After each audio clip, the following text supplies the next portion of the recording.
ನಾವು ಜೋಕ್ ಮಾಡ್ತಿದ್ವಿ, ಏನು ಸರ್ ನಿಮ್ಮ ಸಿನಿಮಾ ಶೂಟಿಂಗ್ ಮಾಡೋಕೆ ರಕ್ತನೇ ಸುರಿಸ್ಬಿಟ್ವಿ ನಾವೆಲ್ಲರೂ ಅಂತ. ಅದನ್ನೆಲ್ಲ ನಾವು ಯಾವತ್ತೂ ಮರೆಯೋದೇ ಇಲ್ಲ ಸರ್. ಮೊದಲನೇದು ನನಗೆ ಇದು ಮೊದಲನೇ ಸಿನಿಮಾ ಆಗಿದ್ದರಿಂದನೇ ಅದೇ ನನಗೆ ಬಿಗ್ಗೆಸ್ಟ್ ಚಾಲೆಂಜ್ ಸರ್. ಅಂದರೆ ಮೊದಲನೇದಾಗಿ ನಮ್ಮ ಈ ನಿಂಬಿಯ ಬನಾದ ಮ್ಯಾಗ ಪುಟ 1 ಇದರ ಕಾರ್ಯಕ್ರಮಕ್ಕೆ ಬಂದಿರೋಂಥ ಎಲ್ಲ ನಮ್ಮ ಪ್ರೀತಿಯ ಮಾಧ್ಯಮ ಮಿತ್ರರಿಗೆ ಹಾಗೂ ಬಂದಿರೋಂಥ ಎಲ್ಲ ಹಿರಿಯರಿಗೂ ನಮಸ್ಕಾರ. ಬಂದಿದ್ದಕ್ಕೆ ಎಲ್ರಿಗೂ ತುಂಬ ಧನ್ಯವಾದಗಳು. ನಮ್ಮ ಇಡೀ ತಂಡದ ಪರವಾಗಿ ನಿಮ್ಮೆಲ್ರಿಗೂ ಧನ್ಯವಾದ ಹೇಳಲಿಕ್ಕೆ ಇಷ್ಟಪಡ್ತೀನಿ. ಇವತ್ತು ಇದನ್ನು ನೋಡ್ತಾ ಇದ್ದರೆ ಈ ಒಂದು ಸಂದರ್ಭ ನಾನು ಇವತ್ತು ನೋಡ್ತಾ ಇದ್ದೆ ಕನಸೇನೋ ಅಂತ ಅನಿಸುತ್ತೆ. ಹೇಳ್ತಾರೆ ಮಿರಾಕಲ್ಸ್ ಹ್ಯಾಪನ್ ಇನ್ ಲೈಫ್ ಅಂತ.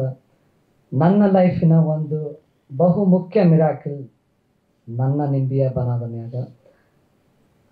ಈ ಒಂದು ಇವತ್ತನ್ನು ಸಾಧ್ಯ ಮಾಡಿಕೊಳ್ಳಿಕ್ಕೆ ನನಗೆ ಅವಕಾಶ ಮಾಡಿಕೊಟ್ಟಂಥ ನಮ್ಮ ನಿರ್ದೇಶಕರು ಶ್ರೀ ಅಶೋಕ್ ಕಡ್ಬ ಅವರು ಹಾಗೆ ನಿರ್ಮಾಪಕರು ಶ್ರೀ ಮಾದೇಶ್ ಅವ್ರಿಗೆ ನಾನು ಧನ್ಯವಾದ ಹೇಳಲಿಕ್ಕೆ ಇಷ್ಟಪಡ್ತೀನಿ. ಈ ನನಗೆ ಈ ಅವಕಾಶ ಕೊಟ್ಟಿದ್ದನ್ನು ನಾನು ಯಾವತ್ತೂ ನಾನು ಜೀವನ ಪರ್ಯಂತ ನಾನು ಮರೆಯಲ್ಲ. ನಿಮಗೆ ಯಾವತ್ತೂ ನಾನು ಚಿರಋಣಿ ಆಗಿರ್ತೀನಿ ಅಂತ ಹೇಳಲಿಕ್ಕೆ ಇಷ್ಟಪಡ್ತೀನಿ. ಮತ್ತು ಇವತ್ತು ನಾನಿಲ್ಲಿರೋದಕ್ಕೆ ನನಗೆ ಪ್ರೋತ್ಸಾಹ ಮಾಡೋದಕ್ಕೆ ನನ್ನ ತಂದೆ ತಾಯಿಗಳೇ ಕಾರಣ. ಅವ್ರಿಗೆ ನಾನು ನನ್ನ ನಮಸ್ಕಾರಗಳನ್ನ ಹೇಳಲಿಕ್ಕೆ ಇಷ್ಟಪಡ್ತೀನಿ. ಹಾಗೆ ನನ್ನ ಈ ಒಂದು ಜರ್ನಿಯಲ್ಲಿ ನನ್ನ ಹಿಂದೆ ನನ್ನ ಸ್ಟ್ರೆಂತ್ ಆಗಿ ನಿಂತ ನನ್ನ ವೈಫ್ ಇದ್ದಾರೆ ಸಿಂಧು ಅವ್ರಿಗೆ ನಾನು ಧನ್ಯವಾದ ಹೇಳಲಿಕ್ಕೆ ಇಷ್ಟಪಡ್ತೀನಿ. ಆ್ಯಂಡ್ ನಮ್ಮ ಅಕ್ಕನ ಮಗ ಬಂದಿದ್ದಾನೆ ವರ್ಧನ್, ನನಗೆ ತುಂಬ ಕ್ಲೋಸ್ ಅವನು. ಇವತ್ತು ಬರಲೇಬೇಕು ಅಂಥೇಳಿ ಅವ್ರ ಊರಿಂದ ಅವನು ಬಂದಿದ್ದಾನೆ. ನಮ್ಮ ಅಕ್ಕ ಸರಸ್ವತಿ, ನನ್ನ ತಂಗಿ ಪಾರ್ವತಿ ಹಾಗೂ ನನ್ನ ತಂಗಿ ಮಕ್ಕಳು ಜಾನ್ವಿ ಹಾಗೂ ಅವ್ಯುಕ್ತ, ಅವ್ರನ್ನ ಇವತ್ತು ತುಂಬ ಮಿಸ್ ಮಾಡ್ಕೊಳ್ತಾ ಇದ್ದೀನಿ ನಾನು. ಹಾಗೆ ನಮ್ಮ ಇಬ್ಬರು ಭಾವಂದರು ಕೂಡ ನಟರಾಜ್ ಹಾಗೆ ವಿನಯ್, ಅವ್ರನ್ನ ನಾನು ತುಂಬ ಮಿಸ್ ಮಾಡ್ಕೊಳ್ತಾ ಇದ್ದೀನಿ ಇವತ್ತು. ಮತ್ತು ನನ್ನ ಇಡೀ ಕುಟುಂಬ, ನನ್ನ ಮಾವಂದರು, ನಮ್ಮ ಚಿಕ್ಕಮ್ಮ ಬರ್ತಾ ಇದ್ದಾರೆ ಈಗ. ಈ ಸಿನಿಮಾ ಶುರುವಾದಾಗಿಂದಲೂ ನನಗೆ ಭಾಳ ಸಪೋರ್ಟ್ ಮಾಡಿದ್ದಾರೆ ಎಲ್ಲರೂ. ನನಗೆ ಎಷ್ಟೋ ಟಿಪ್ಸ್ ಕೊಟ್ಟಿದ್ದಾರೆ. ಒಂದು ಹೇಗೆ ಈ ಸಿನಿಮಾ ಜರ್ನಿ ಶುರುವಾಗಿದ್ದಕ್ಕೆ ತುಂಬ ಖುಷಿನ ವ್ಯಕ್ತಪಡಿಸಿದ್ದಾರೆ ಎಲ್ಲರೂ. ಅವರೆಲ್ರಿಗೂ ನಾನು ಧನ್ಯವಾದ ಹೇಳಲಿಕ್ಕೆ ಇಷ್ಟಪಡ್ತೀನಿ. 2022ರಲ್ಲಿ ಶುರುವಾದಂಥ ಒಂದು ನಾನು ಹೇಳ್ತಾ ಇದ್ದೆ 2022ನೇ ಇಸ್ವಿಯಲ್ಲಿ ಜುಲೈ ಆಗಸ್ಟಲ್ಲಿ ಫಸ್ಟ್ ನಾನು ನಮ್ಮ ನಿರ್ದೇಶಕರನ್ನ ಭೇಟಿ ಮಾಡಿದ್ದಾರೆ. ನಮ್ಮ ಮನೆಗೆ ಬಂದಿದ್ದರು. ಅವರ ಇನ್ನೊಂದು ಸಿನಿಮಾದ ಕಾರ್ಯಕ್ರಮಕ್ಕೆ ನಮ್ಮನ್ನು ಕರೆಯೋಕ್ಕೆ ಬಂದಿದ್ದರು. ಅವರು ಅವತ್ತೇ ನನ್ನನ್ನು ನೋಡ್ಬಿಟ್ಟು ಹೇಳಿದ್ರು, ಸರ್ ನಾನು ನಿಮಗೊಂದು ಕತೆ ಇದೆ ಹೇಳಬೇಕು ಅಂತ. ನನಗೆ ನಂಬಕ್ಕೆ ಆಗಲಿಲ್ಲ. ನಾನು ಒಂದು ಸೆಕೆಂಡ್ ಹಿಂದೆ ತಿರುಗಿ ನೋಡಿದೆ, ನನ್ನ ಹತ್ರನೇ ಮಾತಾಡ್ತಾ ಇದ್ರು, ಇನ್ಯಾರಿಗಾರ ಹೇಳ್ತಾ ಇದ್ದಾರಾ ಅಂತ. ಇಲ್ಲ ಸರ್ ನಿಮಗೆ ಹೇಳ್ತಾ ಇರೋದು ಅಂತ ಹೇಳಿದ್ರು. ಮತ್ತೆ ಇನ್ನೂ ಒಂದು ಸ್ವಲ್ಪ ಗ್ಯಾಪ್ ಆಯಿತು. ಮತ್ತು ಅಕ್ಟೋಬರಲ್ಲಿ ಭೇಟಿಯಾದಾಗ ಈ ಕಥೆಯ ಒಂದು ಸಣ್ಣ ಲೈನ್ ನನಗೆ ಹೇಳಿದ್ರು, ತುಂಬ ಇಷ್ಟ ಆಯಿತು. ಇಲ್ಲ ಸರ್ ನನಗೆ ಒಂದು ಭಯ ಇತ್ತು, ಏನು ನಾನು ಮಾಡ್ಬೋದಾ, ನನಗೆ ಸೂಟ್ ಆಗುತ್ತಾ, ನನ್ನ ಕೈಲಿ ಪಾತ್ರ ಮಾಡೋಕ್ಕಾಗುತ್ತಾ ಅಂತ ಅವ್ರು ಹೇಳಿದ್ರು. ಇಲ್ಲ ಸರ್ ನನಗೆ ಅವ್ರು ಹೇಳಿದ್ರು, ನನಗಷ್ಟೇ ಅಲ್ಲ ನಮ್ಮ ನಿರ್ಮಾಪಕರಿಗೂ ಭಾಳ ಭರವಸೆ ಇದೆ, ನೀವೇ ಮಾಡಬೇಕು ಈ ಸಿನಿಮಾ, ನೀವೇ ಮಾಡಬೇಕು, ನಿಮ್ಮ ಕೈಲೇ ನಾವು ಮಾಡಿಸ್ಬೇಕು. ಅವರೊಂದು ತುಂಬ ದೊಡ್ಡ ಮಾತು ಹೇಳಿದ್ರು, ಅಕಸ್ಮಾತ್ ನೀವು ಮಾಡಲ್ಲ ಅಂತಂದರೆ ಈ ಕತೆ ನಾನು ಬೇರೆ ಯಾರ ಜೊತೆನೂ ಮಾಡಲ್ಲ ಅಂತ ಹೇಳಿದ್ರು. ಅದೇ ನನಗೆ ತುಂಬ ಒಂದು ಕಾನ್ಫಿಡೆನ್ಸ್ನ ನನಗೆ ಕೊಡ್ತು. ಆಮೇಲೆ ವಿಶೇಷ ಏನಂದರೆ ಅವರು ಪ್ರತಿಯೊಂದು ಹಂತದಲ್ಲೂ ನನ್ನನ್ನು ಇನ್ವಾಲ್ವ್ ಮಾಡಿಕೊಂಡ್ರು. ಸ್ಕ್ರಿಪ್ಟ್ ಡೆವಲಪ್ ಮಾಡಬೇಕಾದ್ರೆ, ಡೈಲಾಗ್ಸ್ ಬರೀಬೇಕಾದ್ರೆ, ಲೊಕೇಶನ್ ಡಿಸ್ಕಷನ್ ಮಾಡಬೇಕಂದ್ರೆ, ಮಿಕ್ಕಿದ ಕಾಸ್ಟ್ನ ಡಿಸೈಡ್ ಮಾಡಬೇಕಂದ್ರೆ, ಪ್ರತಿಯೊಂದಕ್ಕೂ ಅದು ನನಗೆ ತುಂಬ ಖುಷಿ ಕೊಡ್ತು, ತುಂಬ ಕಾನ್ಫಿಡೆನ್ಸು ಕೊಡ್ತು. ನಾನು ಇದನ್ನು ಯಾಕೆ ಹೇಳ್ತಾ ಇದ್ದೀನಿ ಅಂದರೆ, ನಾನಷ್ಟೇ ಅಲ್ಲ, ನಮ್ಮ ಸಿನಿಮಾಲ್ಲಿ ಕೆಲಸ ಮಾಡಿರೋ ಪಾತ್ರ ಮಾಡಿರೋ ಪ್ರತಿಯೊಬ್ಬರಿಗೂ ಅವರು ಎಲ್ಲ ಒಂದು ಅಂಶದಲ್ಲೂ ಅವ್ರು ಇನ್ವಾಲ್ವ್ ಮಾಡ್ತಾಯಿದ್ರು. ನಮಗೆಲ್ಲೋ ಅದು ತುಂಬ ಕಾನ್ಫಿಡೆನ್ಸ್ ಕೊಡ್ತು, ನಾವು ಇನ್ನೂ ಚೆನ್ನಾಗಿ ಪರ್ಫಾರ್ಮ್ ಮಾಡಲಿಕ್ಕೆ, ನಮಗಿನ್ನೂ ಕಾನ್ಫಿಡೆನ್ಸ್ ತೊಗೊಳ್ಲಿಕ್ಕೆ ತುಂಬ ಅದು ಹೆಲ್ಪ್ ಮಾಡ್ತು. ನಮಗೆ ಹೆಂಗಾಗ್ಬಿಡೋಣ ಒಂದೊಂದ್ಸಲಿ ನಾವು ಡೈಲಾಗ್ ಪೇಪರ್ ಇಟ್ಕೊಂಡು ಸರ್ ಹಿಂಗೆ ಬೇಡ ಹಂಗೆ ಬೇಡ ಅಂತ ಹೇಳ್ಬೇಡ. ಆಮೇಲೆ ಯೋಚನೆ ಮಾಡ್ತೀವಿ, ಅಯ್ಯೋ ನಾನು ಹೇಳ್ಬೇಕಾಗಿತ್ತಾ ಬೇಡವಾ ಅಂತ. ಬಟ್ ಏನೇ ಹೇಳಿದ್ರು, ಏನೇ ಸಜೆಷನ್ ಕೊಟ್ಟರು ಭಾಳ ಓಪನ್ ಆಗಿ ಅಕ್ಸೆಪ್ಟ್ ಮಾಡೋರು.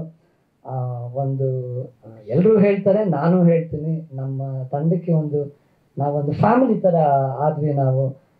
ಭಾಗ 1 ಆಲ್ಮೋಸ್ಟ್ ಫುಲ್ ಪೋರ್ಷನ್ನು ನಾವು ಚಿಕ್ಕಮಂಗ್ಳೂರಿನಲ್ಲೇ ಶೂಟ್ ಮಾಡಿರೋದು. ಶೂಟಿಂಗ್ ಮುಗಿದು ಎಲ್ಲ ಅಲ್ಲೇ ಇರ್ತಾ ಇದ್ರಿಂದ ಸುಮಾರು ಕಾಲ ಶೂಟಿಂಗ್ ಬಿಟ್ಟು ಕೂಡ ಪರ್ಸ್ನಲ್ ಆಗಿ ಕಾಲ ಕಳೆದಿದ್ದೀವಿ ಎಲ್ಲರೂ. ತುಂಬ ಒಳ್ಳೆ ಟೈಮ್ ಸ್ಪೆಂಡ್ ಮಾಡಿದ್ದೀವಿ, ಭಾಳ ಖುಷಿ ಇದೆ. ನನ್ನ ತಂಡದ ಮೇಲೆ ನನಗೆ ತುಂಬಾ ಹೆಮ್ಮೆ ಇದೆ. ಹಾಗೆ ಮತ್ತೊಮ್ಮೆ ಈ ಒಂದು ಅವಕಾಶನ ನನಗೆ ಕಲ್ಪಿಸ್ಕೊಟ್ಟಿದ್ದಕ್ಕೆ ನಾನು ಜೀವನ ಪರ್ಯಂತ ನಾನು ಚಿರಋಣಿಯಾಗಿರ್ತೀನಿ. ನಮ್ಮ ತಂಡದ ಬಗ್ಗೆ ನಾನು ಮಾತಾಡಲೇಬೇಕು. ನಮ್ಮ ಡೈರೆಕ್ಟರ್ ಅಶೋಕ್ ಸರ್ ಹೇಳಿದೆ, ಪ್ರೊಡ್ಯೂಸರ್ ಮಾದೇಶ್ ಸರ್ ಹೇಳಿದೆ, ನಮ್ಮ DOP ಸಿದ್ದು ಸರ್ ಇದ್ದಾರೆ, ಮ್ಯೂಸಿಕ್ ಆರನ್ ಕಾರ್ತಿಕ್ ಹಾಗೂ ಪ್ರವೀಣ್ ಶ್ರೀನಿವಾಸ್ ಅನ್ನೋರು 4 ಹಾಡು ಅವರಿಬ್ಬರು ಸೇರ್ಕೊಂಡು ಮಾಡಿದ್ದಾರೆ. ಹಾಗೆ ನಮ್ಮ ಸಿನಿಮಾ ನೋಡಿದವರಲ್ಲಿ ಸಾಕಷ್ಟು ಜನ ಭಾಳ ಪ್ರಶಂಸೆ ಮಾಡಿದಂಥ ಬ್ಯಾಕ್ಗ್ರೌಂಡ್ ಮ್ಯೂಸಿಕ್, ಹಿನ್ನೆಲೆ ಸಂಗೀತನ ಪಳನಿ ಸೇನಾಪತಿ ಅವರು ಕೊಟ್ಟಿದ್ದಾರೆ. ಎಡಿಟಿಂಗ್ ಬಂದು ಕುಮಾರ್ ಅವರು ಮಾಡಿದ್ದಾರೆ. DI ಧನುಷ್ ಸ್ಟುಡಿಯೋಸ್ ಅಂತ ಧನುಷ್ ಅವರು ಮಾಡಿದ್ದಾರೆ. ಹಾಗೆ ನಮ್ಮ ತಂಡಕ್ಕೆ ಹಿರಿಯರಾದಂಥ ರಾಮಣ್ಣ ಅನ್ನೋರು ಒಬ್ಬರು ನಮ್ಮನ್ನು ತುಂಬ ಚೆನ್ನಾಗಿ ನೋಡಿಕೊಂಡ್ರು. ಪ್ರೊಡಕ್ಷನ್ ಇನ್ಚಾರ್ಜ್ ಅವ್ರನ್ನ ನಮ್ಮ ಇಡೀ ತಂಡ ನಾವು ಯಾವತ್ತೂ ನಾವು ಮರೆಯಲ್ಲ. ಇನ್ನು ಮಿಕ್ಕಿದ ಎಲ್ಲ ಟೀಮ್ ಮೆಂಬರ್ಸ್ ಎಲ್ಲರೂ ಭಾಳ ಕೋಆಪ್ರೇಟ್ ಮಾಡಿದ್ದಾರೆ. ಕೆಲವೊಂದು ಕಷ್ಟವಾದ ಲೊಕೇಶನ್ಸಲ್ಲೆಲ್ಲ ನಾವು ಶೂಟ್ ಮಾಡಿದ್ವಿ. ಹತ್ತಬೇಕಾಗಿತ್ತು, ಇಳಿಬೇಕಾಗಿತ್ತು, ಮಳೆ ಬರ್ತಾಯಿತ್ತು, ಜಾರ್ತಾಯಿತ್ತು, ಜಿಗಣೆಗಳಿತ್ತು, ತುಂಬ ಕಚ್ಚಿಸ್ಕೊಂಡಿದ್ವಿ ಎಲ್ಲರೂ. ನಾವು ಜೋಕ್ ಮಾಡ್ತಿದ್ವಿ, ಏನು ಸರ್ ನಿಮ್ಮ ಸಿನಿಮಾ ಶೂಟಿಂಗ್ ಮಾಡಾಗ ರಕ್ತನೇ ಸುರಿಸ್ಬಿಟ್ವಿ ನಾವೆಲ್ಲರೂ ಅಂತ. ಅದನ್ನೆಲ್ಲ ನಾವು ಯಾವತ್ತೂ ಮರೆಯೋದೇ ಇಲ್ಲ. ಕ್ಯಾಮ್ರಾ ಟೀಮು ಪಾಪ ಎಷ್ಟೋ ಡಿಫಿಕಲ್ಟ್ ಒಂದಷ್ಟು ಜಾಗಗಳಲ್ಲಿ ಹತ್ತು ಇಳಿದು ನದಿ ದಾಟಿ ಸಾಕಷ್ಟು ಕಷ್ಟಪಟ್ಟು ಕೆಲಸ ಮಾಡಿದ್ದಾರೆ. ಅದನ್ನೆಲ್ಲ ನಾನು ಯಾವತ್ತೂ ಮರೆಯಲ್ಲ. ಮುಂದಕ್ಕೆ ನನ್ನ ಜೊತೆ ಪಾತ್ರ ಮಾಡಿರುವಂಥ ತಂಡ, ಅನುಷಾ ಅವರು ಹೇಳಿದ್ರು 25 ವರ್ಷದ ನಂತರ ನಮ್ಮ ಸಿನಿಮಾಗೆ ಪಾತ್ರ ಮಾಡೋಕ್ಕೆ ಸುನಾದ್ರಾಜ್ ಸರ್ ಅವರು ನಮ್ಮ ತಂಡನ ಸೇರಿಕೊಂಡ್ರು. ತುಂಬ ಥ್ಯಾಂಕ್ಸ್ ಸರ್. ನಾವು ತುಂಬ ಒಳ್ಳೆ ಟೈಮ್ ಸ್ಪೆಂಡ್ ಮಾಡಿದ್ದೀವಿ ಶೂಟಿಂಗ್ ಟೈಮಲ್ಲಿ, ಪ್ರಮೋಷನ್ಸ್ ಟೈಮಲ್ಲಿ ಎಲ್ಲ. Thank you very much sir. ನಾನು ಅತಿ ಹೆಚ್ಚು ನನಗೆ ಪಾತ್ರ ಮಾಡಿದ್ದು ಬಂದು ನನ್ನ ತಾಯಿ ಪಾತ್ರ ಮಾಡಿರೋವಂಥ ಸಂಗೀತ ಅನಿಲ್ ಅವ್ರ ಜೊತೆ. ಅವ್ರನ್ನಂತೂ ನಾನು ಮರೆಯೋಕ್ಕೆ ಆಗಲ್ಲ. ನಾವು ಪಾತ್ರ ಮಾಡ್ತಾ ಇದ್ದೀವಿ ಅಂತ ನಮಗೆ ಅನ್ನಿಸ್ಲೇ ಇಲ್ಲ. ನಿಜವಾಗ್ಲೂ ತಾಯಿ ಮಗನೋ ಏನೋ ಅಂತ ನಮ್ಮಲ್ಲಿ ಒಂದು ಬಾಂಧವ್ಯ ಮೂಡ್ಕೊಳ್ತು. ನಾವು ಸಾಕಷ್ಟು ಹೆಸರುಗಳನ್ನ ತಗೊಂಡ್ವಿ ಅವ್ರ ಆ ಪಾತ್ರಕ್ಕೆ. ಆರ್ಟಿಸ್ಟ್ ಚೂಸ್ ಮಾಡೋಕ್ಕೆ ಮುಂಚೆ ಕೊನೆಗೆ ಇಲ್ಲ ಅವರೇ ಸರಿ ಹೋಗ್ತಾರೆ ಅಂಥೇಳಿ ಸಾಕಷ್ಟು ಹೇಳ್ಕೊಟ್ರು ನನಗೆ ಶೂಟಿಂಗಲ್ಲಿ. ಡೈಲಾಗ್ಸು ಹೇಳೋದು, ಇಲ್ಲ ಎಕ್ಸ್ಪ್ರೆಷನ್ಸು ಇವೆಲ್ಲ. ಆಮೇಲೆ ಹೀರೋಯಿನ್ ಕ್ಯಾರೆಕ್ಟರ್ ತನುಶ್ರೀ ಅವರು ಮಾಡಿದ್ದಾರೆ, ಅವ್ರಿಗೂ ಇದು ಮೊದಲನೇ ಸಿನಿಮಾ. ಹಾಗೆ ತ್ರಿಷಾ ಅನ್ನೋರೊಬ್ಬರು ಇದರಲ್ಲಿ ಪಾತ್ರ ಮಾಡಿದ್ದಾರೆ, ಅವ್ರಿಗೂ ಮೊದಲನೇ ಸಿನಿಮಾ. ಭಾಳ ಒಳ್ಳೆ ಪಾತ್ರ ಮಾಡಿದ್ದಾರೆ ಅವರು ಹೊಸಬ್ರು ಅಂತ ಅನ್ಸೋದೇ ಇಲ್ಲ, ಅಷ್ಟು ಚೆನ್ನಾಗಿ ಪಾತ್ರ ಮಾಡಿದ್ದಾರೆ. ಮತ್ತು ಹಿರಿಯ ಕಲಾವಿದರಾದಂಥ ಪದ್ಮಾ ವಸಂತಿ ಅಮ್ಮ ಅವ್ರು ಮಾಡಿದ್ದಾರೆ, ಮೂಗ್ ಸುರೇಶ್ ಸರ್ ಮಾಡಿದ್ದಾರೆ. ಹಾಗೆ ಇನ್ನೊಬ್ಬರು ಹಿರಿಯ ಕಲಾವಿದರು ಸಂದೀಪ್ ಮಲಾನಿ ಅವರು ಇಲ್ಲೇ ಕೂತಿದ್ದಾರೆ. ಅವರಿಂದ ನಾನು ಸಾಕಷ್ಟು ಕಲ್ತಿದ್ದೀನಿ. ನಮ್ಮ ಮೊದಲನೇ ದಿನದ ಶೂಟ್ ನನಗಿನ್ನೂ ನೆನಪಿದೆ. ಹೆಬ್ರಿಯಲ್ಲಿ ಅವ್ರಿಗೊಂದು ಪಂಚೆ ಆಮೇಲೆ ಒಂದು ಬನೀನ್ ಹಾಕ್ಸಿದ್ರು. ಸುಮ್ಮನೆ ನಮ್ಮ ಡೈರೆಕ್ಟರ್ ಸರ್ ರೇಗಿಸ್ತಾ ಇದ್ರು, ಏನ್ರಿ ಹೊಸ್ದಾಗಿ ಕಾಣ್ತಾ ಇದೆಲ್ಲ ಅಂತ. ಮಣ್ಣಿತ್ತು ಕೆಳಗೆ, ಮಣ್ಣ ಮೇಲೆ ಮಲ್ಕೊಂಡು ಉರುಳ್ಸೇವೆ ಮಾಡಿಬಿಟ್ರು. ಅದು ನನಗೆ ಶಾಕ್ ಆಗಾಯಿತು ಒಂದು ಕ್ಷಣಕ್ಕೆ. ಎಷ್ಟು ಒಂದು ಡೆಡಿಕೇಶನ್, ಒಬ್ಬ ಆರ್ಟಿಸ್ಟ್ ಅಂದರೆ ಇಷ್ಟು ಡೆಡಿಕೇಶನ್ ಇರಬೇಕು ಅಂತ. ಅದನ್ನು ಅವರಿಂದ ನಾನು ಕಲ್ತ್ಕೊಂಡೆ, ಭಾಳ ಖುಷಿ ಆಯಿತು. ನಮ್ಮ ರಾಮಣ್ಣ ಅವರು ಕೂಡ ಒಂದು ಪಾತ್ರ ಮಾಡಿದ್ದಾರೆ. ಹಾಗೆ ನಮ್ಮ ಚಿಕ್ಕಮಗಳೂರಿನ ಮೂರ್ತಿಯವರು, ಹಾಗೆ ರಘು ಅವರು, ವಕೀಲರು ಅವರು ನಮ್ಮ ಸಿನಿಮಾದಲ್ಲಿ ಪಾತ್ರ ಮಾಡಿದ್ದಾರೆ.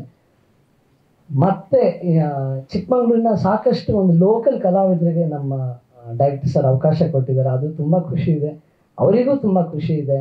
ನೀವು ನಿಮ್ಮೂರಿಂದ ನಿಮ್ಮ ಕಲಾವಿದರಿಗೆ ಕರ್ಕೊಂಬರೋದು ಬದಲು ಇಲ್ಲಿನ ಒಂದು ಲೋಕಲ್ ಕಲಾವಿದರಿಗೆ ನೀವು ಅವಕಾಶ ಕೊಟ್ಟಿದ್ದೀರಾ ಅಂತ ಅವರು ಭಾಳ ಖುಷಿಪಟ್ಟರು. ಆ ಪಾತ್ರ ಮಾಡೋದಲ್ಲದೆ ನಮ್ಮ ಶೂಟಿಂಗ್ ಟೈಮಲ್ಲೆಲ್ಲ ಸಾಕಷ್ಟು ನಮಗೆ ಕೋಆಪ್ರೇಟ್ ಮಾಡಿ ನಮಗೆ ಒಂದು ಸ್ಟ್ರೆಂತ್ ಆಗಿ ನಿಂತ್ಕೊಂಡು ನಮ್ಮ ಶೂಟಿಂಗ್ನ ಅವರು ಕಂಪ್ಲೀಟ್ ಮಾಡಲಿಕ್ಕೆ ನಮಗೆಲ್ಲ ಭಾಳ ಹೆಲ್ಪ್ ಮಾಡಿದ್ರು. ಇನ್ನೂ ಸಾಕಷ್ಟಿದೆ ಮಾತಾಡೋಕ್ಕೆ. ನನಗೆ ಹೇಳ್ತಾರೆ ಮಾತಾಡೋಕೆ ಶುರು ಮಾಡಿ ನಿಲ್ಸೋದೆ. ನಮ್ಮ ತಾತ ಹೇಳೋರು, ಓ ಎಲ್ಲ ಮಾತಾಡಿ ನಿಂತಿರಿ, ನೋಡಿ ನೋಡಿ ಹೆಂಗೆ ಲೆಕ್ಚರ್ ಹೊಡಿತಾನೆ ಅಂತ. ಇನ್ನೂ ಮಾತಾಡೋಕ್ಕೆ ಇನ್ನೂ ತುಂಬ ಇದೆ. ಬೇರೆ ಸಂದರ್ಭಗಳಲ್ಲಿ ಮಾತಾಡೋಣ, ಇನ್ನಷ್ಟು ಹಂಚ್ಕೊಳ್ಳೋಣ. ಸರ್, ಇದು ಕತೆ ಬಂದು ಒಬ್ಬ ತಾಯಿ ಮಗನ ಬಾಂಧವ್ಯ ಹೇಳುವಂಥ ಒಂದು ಕತೆ ಸರ್. ಕಾರಣಾಂತರಗಳಿಂದ ಚಿಕ್ಕ ಮಗು, ಒಂದು 2-3 ವಯಸ್ಸಿನ ಮಗುನ ತಾಯಿ ದೂರ ಇಡ್ತಾಳೆ, ದೂರ ಬೆಳೆಸ್ತಾಳೆ.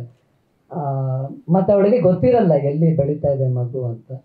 25 ವರ್ಷದ ನಂತರ ತಾಯಿನ ಹುಡ್ಕೊಂಡು ಮಗ ಮತ್ತೆ ಊರಿಗೆ ಬರ್ತಾನೆ. ಅವನ ಊರು ಬೆಂಗಾಡಿಗೆ, ಅವನ ಊರಿಗೆ ಅವನ ತಾಯಿ ಹತ್ರ ಅವನು ಬರ್ತಾನೆ.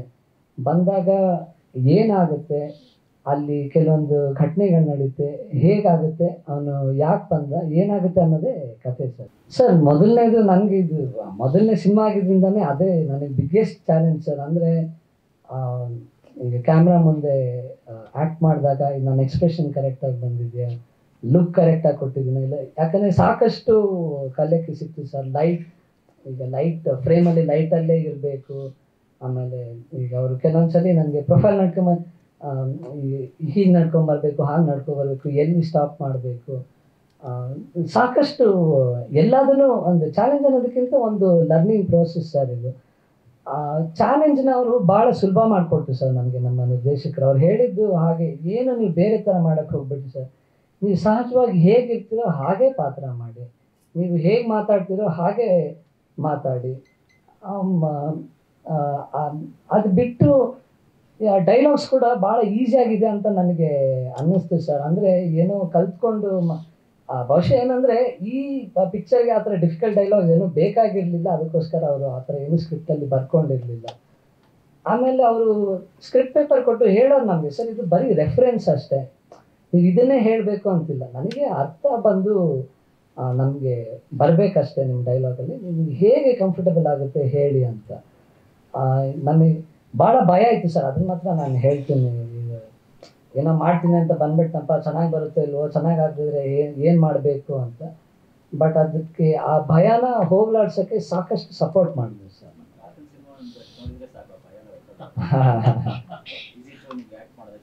ಇಲ್ಲ, ಖಂಡಿತ ಸರ್. ಪ್ರತಿಯೊಂದು ಸೀಕ್ವೆನ್ಸ್ಗೂ ನಾನು ಅವರ ಸಿನಿಮಾಗಳ ಸೀಕ್ವೆನ್ಸ್ನ, ಈಗ ತಾಯಿ ಮಗಂದು ಕತೆ ಅಂತ ಹೇಳಿದೆ, ಸಾಕಷ್ಟಿದೆ ಸರ್. ನನಗೆ ಅದರಲ್ಲಿ ಬಂಗಾರ ಪಂಜರ ನನಗೆ ಭಾಳ ಒಂದು ಇಷ್ಟವಾದಂಥ ಸಿನಿಮಾ. ಅಂದರೆ ತಾಯಿ ಮಗನ ಕತೆ ಒಂದು ಸಾರಾಂಶ ತೋರಿಸುವಂಥ ಸಿನಿಮಾ. ಅದ್ರ ಬಗ್ಗೆ ಸಾಕಷ್ಟು, ಅದರಿಂದ ನಾನು ಸಾಕಷ್ಟು ರೆಫರೆನ್ಸಸ್ಗಳು, ಸೀನ್ ಬೈ ಸೀನ್ ಸಾಕಷ್ಟು ರೆಫರೆನ್ಸಸ್ಗಳು ನಾನು ತೊಗೊಂಡಿದ್ದೀನಿ.